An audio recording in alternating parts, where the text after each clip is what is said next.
Artists, when you have the chance to do a sound check before a performance, always do the sound check. It gives you the opportunity to check for any technical errors, make sure that your microphones are working. If you have in-ears, making sure that your in-ears are working, making sure that your show mix is working, that you give yourself the opportunity to get any technical difficulties out of the way.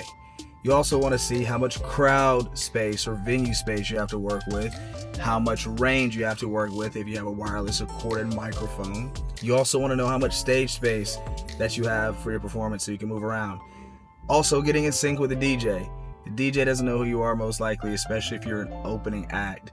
You want to make sure that you get with them. If you have multiple tracks, you want to make sure that they have the right order of the tracks. You want to make sure that they have the right cutoffs, the start time and the end time of the tracks, any tags, anything that they need to have, any assets. You want to make sure that you're giving it to them at soundcheck, making sure that everything works, not 5 minutes before your performance and now everybody's in a rush. So make sure that you get in sync and in tune with the DJs.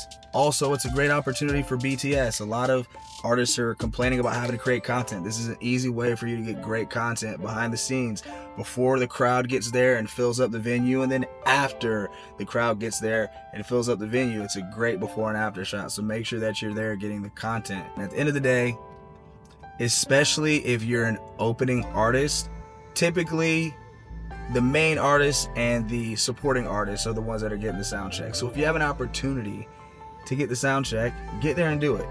Your shit still stinks. You're not that poppin'.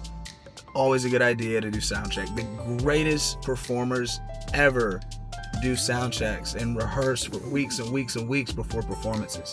So let's get back into the artist development phase.